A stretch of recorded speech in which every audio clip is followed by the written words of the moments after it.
Auzubillahiminash-shaytanir-rajim. Bismillahir-rahmanir-rahim. Assalamualaikum. In this documentary, I will tell about the history of Europe. जैसे mathematics को करने के लिए बेसिक टर्म्स का पता होना चाहिए, इसी तरह हिस्ट्री को समझने के लिए भी बेसिक टर्म्स का पता होना चाहिए. So let's first understand the basic terms of history. These are BC, BCE, AD and CE. अब समझ लेते हैं इन टर्म्स के बेसिक मीनिंग को. जैसे पहले BC है, फिर BCE है, AD है एंड देन C. BC का मतलब है before birth of Christ, BCE का मतलब है बिफोर कॉमन एरा.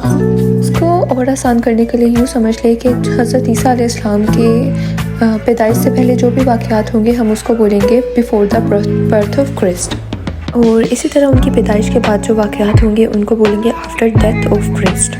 चलिए अब जान लेते हैं कि BC और BCE में डिफरेंस क्या है. बेसिकली ये एक रिलीजियस टर्म है जिसके अंदर हम देखते हैं कि हज़रत ईसा अलैहिस्सलाम की बर्थ से पहले और बाद में जो भी वाक़यात पेश आए उसके मुताबिक हम इवेंट्स को देखते हैं, उसके मुताबिक हम उनको डेट्स देते हैं. इसी तरह जो वाक़यात हज़रत ईसा की पैदाइश से पहले होंगे तो हम उसको लिखेंगे 2000 BC बिफ़ोर, और जो वाक़यात हज़रत ईसा अलैहिस्सलाम की डेथ के बाद होंगे तो हम इसको लिखेंगे 2000 DC आफ्टर. बेसिकली हज़रत ईसा अलैहिस्सलाम की बर्थ से पहले और बर्थ के बाद हिस्ट्री को समझने का मतलब ये है कि जो हिस्ट्री का आगाज़ है वो हुआ ही वहीं से है, यानी जो हिस्ट्री लिखना शुरू हुए हैं वो उसी टाइम से ही लिखना शुरू हुए हैं. और जो ये BC और BCE है, these are the common things, बस इनका नाम चेंज कर दिया गया है और ये दोनों टर्म्स एक ही हैं. I hope it's clear to you now.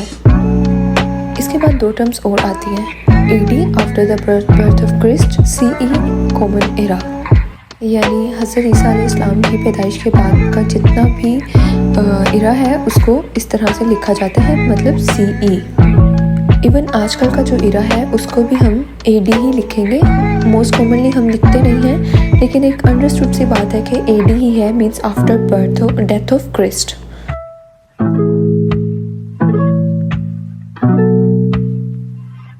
तो इसके बाद हम बात करते हैं प्री हिस्ट्री एरा की, यानी प्री हिस्टोरिक यूरोप और प्री हिस्टोरिक एरा.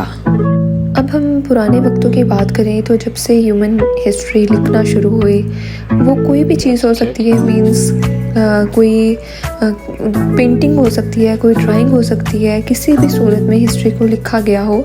इनमें पत्तों के ऊपर ड्राइंग्स हो सकती हैं या फिर दरख्तों के ऊपर ड्राइंग्स हो सकती हैं.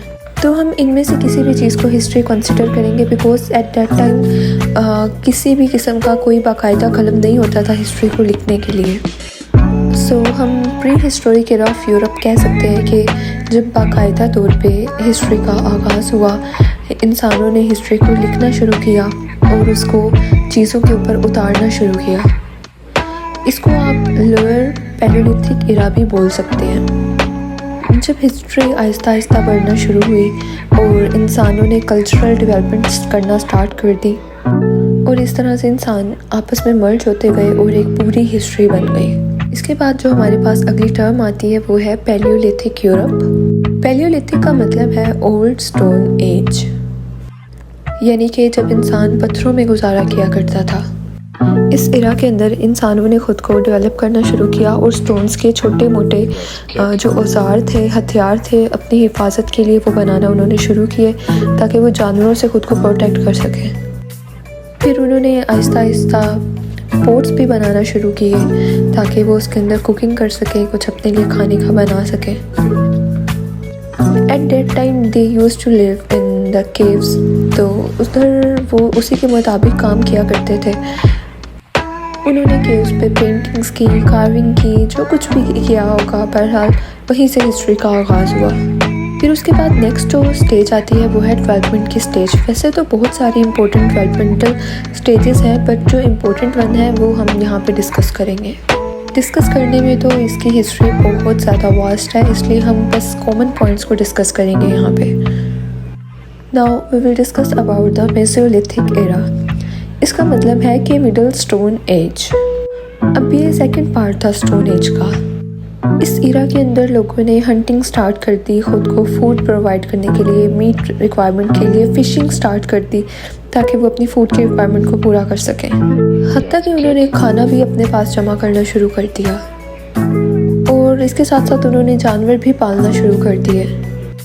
आहिस्ता आहिस्ता जो उनके स्टोन्स की एज थी वो भी चेंज होने लगी, यानी उनकी शेप जो है वो बेहतर होने लगी। तो ये बहुत ज़्यादा स्लो प्रोसेस था, यानी एवोल्यूशन थी पूरी ह्यूमन की बॉडी के अंदर, उनके थॉट्स के अंदर। जैसे आजकल तो एक एक लम्हे में इन्वेंशन हो रही हैं, ये वैसे नहीं था, बहुत ज़्यादा स्लो प्रोसेस था। It took a lot of time. इसके बाद हम बात करेंगे न्यू लिथिक एरा के बारे में, यानी न्यू स्टोन एज के बारे में।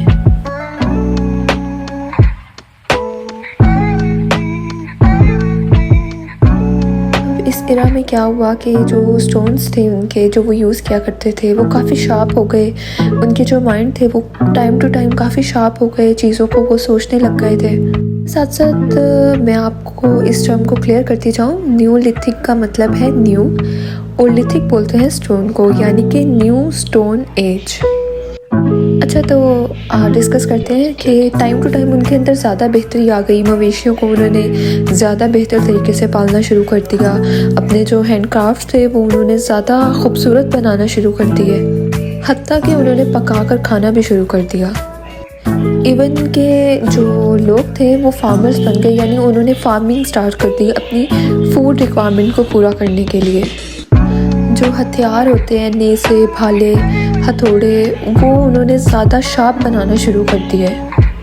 ये उनके अंदर अच्छी खासी एवोल्यूशन थी। और इवन के जो स्टोन के टूल्स थे वो पॉइंटी होना शुरू हो गए, यानी नोकीले सामने से, कि जब वो किसी चीज़ के ऊपर मारते थे तो वो उस चीज़ को क्रॉस करके गुजरता था, वो इतने शार्प होते थे। यू कैन से कि ये स्टोन एज का इख्तिताम था और मेटल एज का आगाज़ था। इसके साथ साथ आपको ये भी बताती चलूँ कि ये जो न्यू लिथिक एज थी, कम से कम ये 12,000 साल तक चलती रही। जैसा कि मैं आपको पहले बता चुकी हूँ कि ये आजकल के ज़माने की बात नहीं है, ये बहुत स्लो और ग्रेजुअल प्रोसेस था, एक पूरी एवोल्यूशन थी ह्यूमन के अंदर। स्टोन एज का मतलब यही है कि स्टोन एज, इसके हमने 3 एराज को डिस्कस किया, और इसमें जो मैक्सिमम काम्स था वो टूल्स का ही था कि टूल्स को उन्होंने टूल्स की एवोल्यूशन की, पुराने टूल से न्यू की तरफ वो आए, उनको ज़्यादा शार्प किया और उनको बेहतर तरीके से इस्तेमाल करना सीखा। और तकरीबन 3.4 मिलियन ईयर्स तक का ये इरा था एक एस्टिमेट के मुताबिक। उसके बाद क्या हुआ कि अर्ली ब्रोंज एज स्टार्ट हुई, और ये इरा जो है न्यू लिथिक इरा के दरमियान में ही स्टार्ट हो गया था कि जब हमने मेटल की प्रोडक्ट यूज़ करना ह्यूमंस ने स्टार्ट कर दी थी।